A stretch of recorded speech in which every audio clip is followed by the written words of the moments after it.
Hello everyone, good morning and welcome back to my channel. কেমন আছো সবাই? আশা করি সবাই ভালো আছো ও সুস্থ আছো। আমিও মোটামুটি বেশ ভালো আছি। শুভপ্রিয়া ক্রিয়েশনের আর একটা নতুন ব্লগে তোমাদের স্বাগত। যে যেখান থেকে ভিডিও দেখো না কেন, তোমাদের সবসময় ওয়েলকাম আমার এই ছোট্ট ব্লগে। বন্ধুরা, পুরো ব্লগ জুড়ে থাকার অনুরোধ রইল। আই হোপ আজকের ব্লগটা তোমাদের ভালো লাগবে।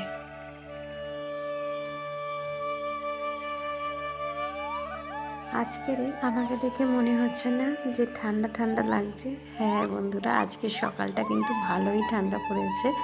মানে আমি ঘুম থেকে উঠে এক্সপেক্ট করতে পারিনি যে আমার এতটা ঠান্ডা লাগবে। তাই জন্য তো দেখো ওড়নাটা গায়ে দিয়ে কাজ করছি, কারণ আমার শীতের পোশাক কিছুই এখনও বার করা হয়নি আলমারি থেকে। কারণ গতকাল পর্যন্ত আকাশের ওয়েদারটা এমনই ছিল, সকালের দিকে হালকা ঠান্ডা থাকে, তারপরে আবার জেগে সেই গরম গরম মতো ভাব।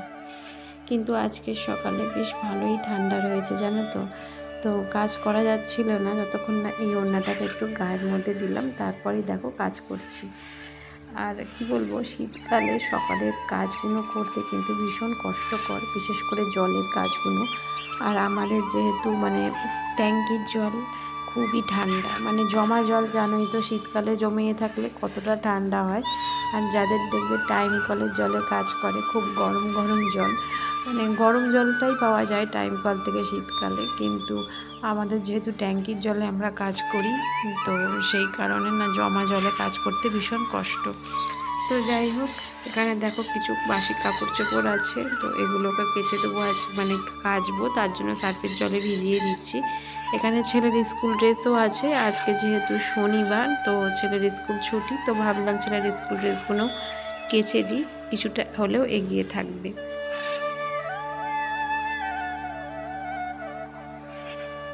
আজকে ভেবেছিলাম যে আমার বেডরুমটা ক্লিনিং করব, কিন্তু ঠান্ডার কারণে আজকের আমার আর একদম ইচ্ছা করছে না।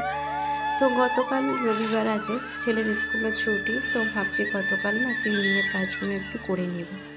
তাহলে কী হয় বলো তো, বেশি নোংরা জমিয়ে থাকলে, ঘর বাড়ি বেশি নোংরা হয়ে থাকলে, যখন খুব বেশি নোংরা হয় তখন আর ভালো লাগে না পরিষ্কার করতে। তো আজকের দিনটা গ্যাপ দিয়ে পরের দিন ভাবছি যে ঘর বাড়িটা ক্লিনিং করব। আর এখানে দেখো চলে এসেছি মুখ টুক ধুয়ে একেবারে রান্নাঘরে জানলাগুলো তো খুলে দিলাম, কারণ আলো না আসলে না কি বলতো ভিডিও ভালো আসে না, ভিডিওর কোয়ালিটিটা একদমই বাজে আসে আলো না হলে।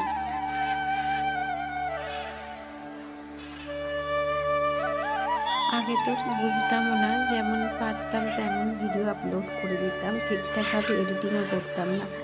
কিন্তু অনেক দিদিভাইদের ভিডিও দেখে দেখে শিখেছি যে কীভাবে ভিডিও বানাতে হয়, কীভাবে ব্লগিং স্টার্ট করতে হয়, আর তার সাথে কীভাবে ভয়েস দিতে হয়, আর আদার্স ওয়াইজ যে সমস্ত নিয়মকানুনগুলো থাকে, তো কীভাবে করলে কীভাবে ভিউজ হয়, তো এগুলো না আমি ইউটিউব থেকেই শিখেছি। অনেকের ভিডিও আমি প্রথম দেখতাম, এখন তো কাজের জন্য কারোর ভিডিও সেভাবে দেখা হয় না, যেটা সত্যি কথা সেটাই বললাম, যে সত্যি এখন কিন্তু আমি সেভাবে কারোর ভিডিওই দেখতে পারি না, কারণ আমার একদমই সময় হয়ে ওঠে না। আর জানো, এখন যে ভিডিওটা এডিটিং করছি, এখন বাজে রাত্রি 11:30, তো অনবরত বাইরে দিয়ে গাড়ি যাচ্ছে, আওয়াজ আসছে, কিন্তু কিছু করার নেই। এরপর আর আমি ভিডিও এডিটিং করতে পারি না, ঘুম পেয়ে যায়, জানো তো। সারা দুপুর তো ঘুমানো হয় না, টুকটাক আদার্স কাজ থাকে, তো সেগুলো আমি বসে বসে করে থাকি। তো সেই কারণে দুপুরবেলা আমার একদমই ঘুম হয় না, তাই রাত্রিবেলা না চেষ্টা করি একটু তাড়াতাড়ি এখন শোবার। আর কি বলতো, মাথায় যদি অনেক ধরনের দুশ্চিন্তা থাকে না, তাহলে যত তাড়াতাড়ি ঘুমাই না শুই না কেন, কোনো মতে ঘুম আসে না। এটা কিন্তু একদম বাস্তব সত্যি কথা। যতই তাড়াতাড়ি শোবার চেষ্টা করি, ঘুমানোর চেষ্টা করি, কিন্তু কোনো মতেই ঘুম আসে না।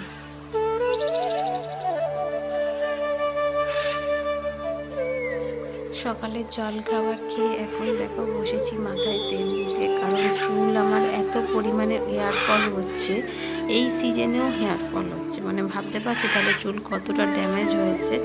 আসলে কি বলতো, যত্ন না করে করে এই অবস্থা, যদি যত্ন করতাম তাহলে আগে চুলের অবস্থাটা আমার এইরকম হতো না। অনেকে বলো যে তুমি চুলে কী লাগাও, কী শ্যাম্পু ব্যবহার করো, কী তেল ব্যবহার করো, তো আমি তো পতঞ্জলির মানে কোকোনাট অয়েলটাই ব্যবহার করতাম আগের দিন, তোমরা দেখেছো। কিন্তু আজকে যে তেলটা ইউজ করছি এটা আমার বর মাখে, তো আমি ভাবলাম কি একটুখানি তেলটা দাও, না হলে আমার সব চুল উঠে মানে একদম হাতে চলে আসবে। আর আজকে কিন্তু আমি শ্যাম্পু করব না, শ্যাম্পু করবো নেক্সট দিন মানে রবিবার। আর আজকে শনিবার, মঙ্গলবার, বৃহস্পতিবার এগুলোতে আমি শ্যাম্পু করি না, আর ছেলের জন্মবারে। তো এখন দেখো কিছু কাপড় চোপড় ছিল যেগুলো সকালে ভিজিয়েছি, তোমরা দেখেছো। তো এগুলোই এখন কিছু নিয়ে চলে এসছে মানে উপরে। আর আকাশটা দেখে তো নিশ্চয়ই বুঝতে পারছি যে একদম মেঘমুক্ত আকাশ, সন্ধ্যের পর থেকে না জানি কত ঠান্ডা পড়বে।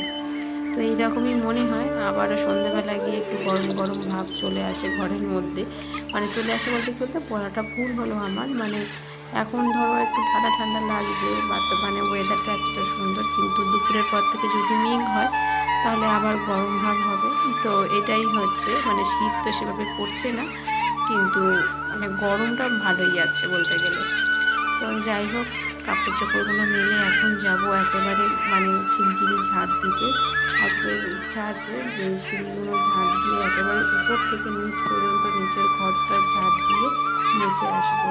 আমি না সপ্তাহে এখন একদিন করে নিচের ঘর ঝাড় দিয়ে আর মুছি, মানে প্রতিদিন সম্ভব হয় না, কারণ উপরে তো জানি অনেক কাজ থাকে। তো সেই কারণে সপ্তাহে একদিন করে এখন নিচের ঘর ঝাড় দিয়ে আর মুছি। বেশ কিছুদিন আগে দেখলে যে আমি নিচের ঘরটা ঝাড় দিয়ে দিই, সেদিন কিন্তু আমার মোছা হয়নি। কিন্তু আজকের আমি টার্গেট নিয়ে এসেছি, আমি নিচের ঘর ঝাড়ও দেবো আর মুছেও আসবো। কারণ মুছবো করে আর মোছা হয় না, শুধু ঝাড়ু মেরেই চলে আসি। আসলে কী হয় বলো তো, মানে বেলাটা এতটা ছোটো হয়ে গেছে যে সময়ের সঙ্গে পেরে উঠি না। আবার তার সঙ্গে তো রয়েছে রান্না বান্না, মানে যত সকালেই উঠি না কেন আমার সেই ভাত খেতে খেতে দুপুর 2:30 থেকে 3টে বেজে যায়। আর কদিন তো আমি পুজো দিচ্ছি না, আমার বরই পুজো দিচ্ছে, তাও একটু আমার কাজ এগিয়ে গেছে, মানে এগিয়ে যাচ্ছে কিছুটা। কারণ পুজো দেওয়াটা হচ্ছে সব থেকে বড় মানে একটা কাজ বলতে গেলে। মানে 1টা ঘন্টা পুরো ঠাকুর ঘরেই আমার কেটে যায় পুজো দিতে গেলে, আর সেই টাইমটা এখন আমার বর খাটাচ্ছে। তো যাই হোক, এই দেখো নিচের ঘরে চলে এসেছি। নিচের ঘরটা এতটাই অন্ধকার যে লাইট না জ্বালিয়ে না কাজ করা যায় না, আর জানলা না খুললে তো একেবারে আলোই পাবে না। তো রান্নাঘরটা মানে যেহেতু রান্নাঘরটা আমার খুবই অন্ধকার, তাই জন্য লাইট জ্বালিয়ে রান্নাঘরটা ঝাড় দিলাম। আর যেহেতু ভিডিও বানাচ্ছি তো সেই কারণে বিশেষ করে লাইটটা জ্বালানো, ব্যাস আর কিছুই না। তো এইদিকে দেখলাম গেটের চাবিটা খোলা হয়নি, তো গেটের চাবিটা একটু খুলে নিই, কারণ বাইরে যে পৈটেটা আছে ওটা একটু ঝাড় দিয়ে দেবো। কারণ সত্যি কথা আমি উপরে থাকি বলে নিচে একদম আসাই হয় না, জানো তো। তো সেই কারণে ঝাড় দেওয়া হয় না। তো যাই হোক, ঘরটা ঝাড় দিয়ে এখন দেখো মুছে নিচ্ছি। আর বিশ্বাস করো মানে এই একটা ঘর মুছছি, জল ফেলছি, আবারও মানে যখন জল চেঞ্জ করছি আবারও একটা ঘর মুছছি। কারণ এত পরিমাণে যে এই ঘরের ধুলো যে কোথা থেকে চলে আসে আমি বুঝি না বন্ধুরা। জানলা দরজাটা কিছুই খোলা হয় না, মানে জানলাগুলো খোলা হয় না ঠিক কথা, কিন্তু দরজাগুলো সকালবেলা আমার বর একটু খুলে দেয়। কিন্তু এত ধুলোবালি যে কোথা থেকে আসে তার নেই ঠিক, মানে জল পুরো একদম কালো হয়ে গেছে, একটা ঘর মুছতে জল কালো হয়ে যাচ্ছে, এতটা ধুলো। তো যাই হোক, সঙ্গে থাকো আর পুরো ভিডিওটা দেখতে থাকো। আশা করি আজকের ব্লগটা তোমাদের ভালো লাগবে। নিচে কাজকর্ম সেরে এখন দেখা চলে এসেছি উপরে, এখন রান্না বসিয়ে দিয়েছি। আর আজকে যেহেতু শনিবার তো আমার নিরামিষ, তাই জন্য মুগের ডাল ওইদিকে দেখো সিদ্ধ করে রেখেছি, আর তার সঙ্গে পটল ভাজবো আর বানাবো ফুলকপির তরকারি। এখন না ফুলকপিটা একটু সস্তা হয়েছে, তাই নিরামিষের দিন এখন ফুলকপি বানাচ্ছি, মানে বেশিরভাগ ফুলকপি বানাচ্ছি নিরামিষের দিনগুলোতে। আর সপ্তাহে মাত্র 2 দিন নিরামিষ। আর আমার বর না এখন ফুলকপি খেতে চায় না, কারণ ফুলকপিতে ভীষণ পরিমাণে গ্যাস হয়, ফুলকপি বাঁধাকপি এগুলোতে। আর মুগ ডালেও গ্যাস হয়, কিন্তু আমি যেহেতু এখন কাঁচা মুগ ডাল বানাচ্ছি তাই জন্য মুগ ডালে গ্যাসটা অতটা হয় না। আর আজকে যে ফুলকপিটা বানাবো ওটা আগে সিদ্ধ করে জল ফেলে দিয়ে তারপরে আমি বানিয়েছি।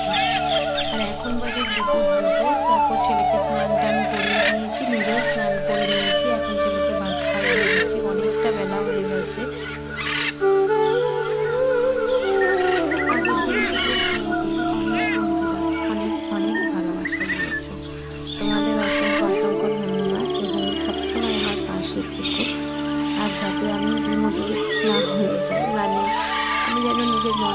চেষ্টাতে হারবে না কেউ। প্লিজ তোমরা আমার সাথে সবসময় থেকো। তোমাদের ভালোবাসা আমাকে যেন একটু একটু করে আমার সাফল্যের পথে এগিয়ে নিয়ে যায়।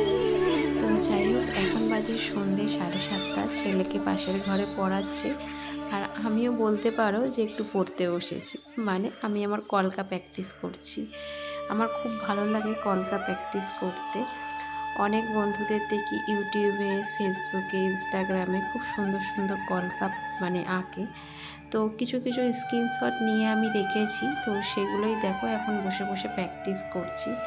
যদি কোনো ব্রাইড পাই তো সেখানে তো আমাকে কলকা করতেই হবে। যদি ব্রাইডের ডিমান্ড থাকে তো তখন তো আমি বলতে পারবো না যে আমি কলকা পারি না বা কলকা তোমার ওপর ভালো লাগবে না। সেটা তো কখনোই একটা মেকআপ আর্টিস্ট মানে বলতে পারে না। তো সেই জন্যই একটু প্র্যাকটিস করে রাখছি। আর এটা শুধু প্র্যাকটিস বলাটা ভুল, মানে আমি যখনই সময় পাই তখনই আমি কলকাটা যেন আমার একটা নেশা হয়ে গেছে বানানো, জানো তো। মানে এইভাবে আঁকা মানে ছবি আঁকাটা যেন এখন আমার একটা নেশার মধ্যে পড়ে গেছে, যে মানে টাইম পেলেই আমি কলকা প্র্যাকটিস করি। তো এটাতে না আমার ম্যামও আমাকে খুব মানে সাপোর্ট করতো, মানে যিনি আমার মেকআপ আর্টিস্ট, মানে যার কাছে আমি শিখেছি। তো বন্ধুরা, আজকের ভিডিও এখানেই শেষ করি।